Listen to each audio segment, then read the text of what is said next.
বিসমিল্লাহির রহমানির রহিম। আসসালামু আলাইকুম। আশা করি যে যেখানে আছেন আল্লাহ তাআলার অশেষ রহমতে অনেক অনেক ভালো আছেন। আজকে আপনাদের সাথে শেয়ার করব ঘরে তৈরি কাস্টার্ড পাউডার দিয়ে ইফতারে কলিজা ঠান্ডা করা ফ্রুট কাস্টার্ড রেসিপি। আশা করি রেসিপি আপনাদের কাছে অনেক অনেক ভালো লাগবে।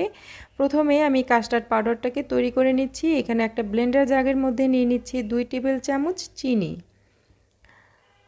তো এখন এর মধ্যে দিয়ে দিব 1 কাপের 4 ভাগের 1 ভাগ কর্নফ্লাওয়ার এবং 1 কাপের 4 ভাগের 1 ভাগ দিয়ে দিব গুঁড়া দুধ। এখন এর মধ্যে দিয়ে দিব হাফ চা চামচ ভ্যানিলা পাউডার। ভ্যানিলা পাউডার হাতের কাছে না থাকলে এখানে ভ্যানিলা এসেন্স কয়েক ফোঁটা দিয়ে দিতে পারেন। এরপর দিয়ে দিব এখানে ইয়েলো ফুড কালার সামান্য একটু। এইখানে আমি 1/4 চা চামচের আরও একটু কম ব্যবহার করেছি। তো এরপরে আমি এটাকে ব্লেন্ড করে নেব। জাস্ট কয়েক সেকেন্ড ব্লেন্ড করলেই হয়ে যায়, যাতে করে চিনির দানাটা গলে যায় সেই পর্যন্ত এটাকে ব্লেন্ড করতে হবে। তো এটা আমার হয়ে গেছে, দেখতেই পাচ্ছেন আলহামদুলিল্লাহ। ঘরে কিন্তু খুব সহজেই কাস্টার্ড পাউডার তৈরি হয়ে গেল।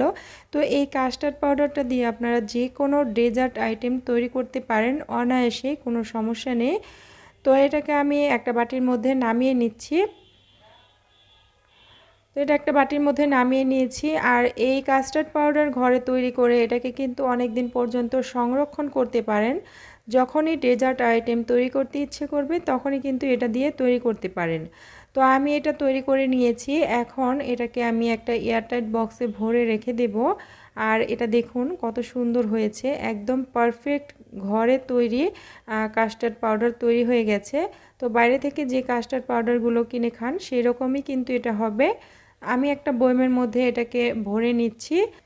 তো আমি এখন এটাকে একটা পরিষ্কার জারের মধ্যে ভরে নিচ্ছি।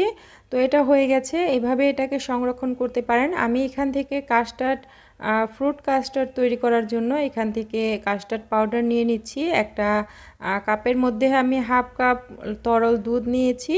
এর মধ্যে 3 টেবিল চামচ, একদম উঁচু করে 3 টেবিল চামচ কাস্টার্ড পাউডার নিয়ে নিয়েছি। নিয়ে এটাকে খুব ভালোভাবে গুলিয়ে নিব। গুলিয়ে এটাকে একটা সাইডে রেখে দেব। তো এটা পরবর্তীতে আমি ব্যবহার করব, তো এটা একটা সাইডে রেখে দিচ্ছি। এখন আমি একটা হাঁড়ির মধ্যে নিয়ে নিচ্ছি 3 কাপ ঘন দুধ, মানে দুধটাকে আগে থেকে জাল করে আমি ঘন করে রেখেছি, ওই দুধটা ব্যবহার করছি 3 কাপ। যদি এখানে আপনারা সরাসরি নর্মাল তরল দুধ নেন তাহলে দুধটাকে জাল করে ঘন করে নিতে হবে। তো যাদের কাছে মেজারমেন্ট কাপ নেই তারা কিন্তু এরকম গ্লাসগুলো ব্যবহার করতে পারেন। এখন এইখানে দিয়ে দিচ্ছি 1 কাপের 4 ভাগের 1 ভাগ চিনি। চিনিটা নিজেদের পছন্দ অনুযায়ী দেওয়া যাবে। এরপর আমি এখানে 2 টেবিল চামচ গুঁড়া দুধ দিয়ে দিচ্ছি। তো দুধটা দেওয়ার পর এখন আমি এটাকে খুব ভালোভাবে মিশিয়ে নিচ্ছি আর চুলাটাকে জ্বালিয়ে নিব। এই দুধটাকে কিছুক্ষণ জাল করে নিচ্ছি। যেহেতু আমি ঘন দুধ ব্যবহার করেছি তাই এটা খুব বেশি জাল করার দরকার নেই। যদি আপনারা নর্মাল দুধ ব্যবহার করেন তাহলে দুধটাকে বেশিক্ষণ জাল করে ঘন করে নেবেন, অথবা গুঁড়া দুধের পরিমাণটা বাড়িয়ে দিবেন। তো এরপর আমি যে কাস্টার্ড পাউডারটা গুলিয়ে রেখেছিলাম দুধ দিয়ে, ওটাকে অল্প অল্প করে দিয়ে তারপরে আমি নেড়েচেড়ে খুব ভালোভাবে মিশিয়ে নিচ্ছি। সাথে সাথে নেড়েচেড়ে মিশিয়ে দিতে হবে যাতে করে নিচে দলা পাকিয়ে না যায়। তো এটা দেওয়ার কিছুক্ষণের মধ্যেই কিন্তু দুধটা ঘন হতে শুরু করবে। তো কাস্টার্ড পাউডারটা আমাদের ভ্যানিলা ফ্লেভারের তৈরি করেছি, তাই এখানে এলাচ দেওয়ার দরকার নেই। তো এই ভ্যানিলা ফ্লেভারই অনেক ভালো লাগে। এখানে আমি 1 চিমটি লবণ ব্যবহার করেছি, তবে যারা মিষ্টি খাবারে লবণ পছন্দ করেন না তারা এটা স্কিপ করতে পারেন। তো কিছুক্ষণ জাল করে নিচ্ছি। কিছুক্ষণ জাল করার পরে যখন এটা এরকম একটু ঘন হয়ে এসেছে, দেখতেই পাচ্ছেন, এটাকে আরও একটু ঘন করে নেব। তো এই পর্যায়ে নামিয়ে নিলে কিন্তু ঠান্ডা হলে আরও অনেকটা ঘন হয়ে যাবে। তবে ফ্রুট কাস্টার্ড যারা অনেক বেশি ঘন খেতে পছন্দ করেন তারা আরও একটু ঘন করে নামিয়ে নেবেন। তো আমি একটা বাটির মধ্যে এটাকে ঢেলে নিয়েছি। এখন এটাকে ঠান্ডা করে 1.5 থেকে 2 ঘন্টা নর্মাল ফ্রিজে রেখে দিব। এটা অবশ্যই ঠান্ডা করে তারপরে ফ্রুট মেশাতে হবে। আমার হাতে খুব বেশি সময় ছিল না, আমি জাস্ট 15 মিনিট রেখেছি। তবে আপনারা অবশ্যই ঠান্ডা করে তারপর এটা পরিবেশন করবেন। তো এখন এখানে কিছু ফল নিয়েছি, এটাকে আমি কুচি করে কেটে নিয়েছি। আপেল কুচি নিয়েছি, এখানে কলা নিয়েছি, আঙুর আমি মাঝখান থেকে কালো আঙুর কেটে নিয়েছি, আর কিছু বেদানা নিয়েছি।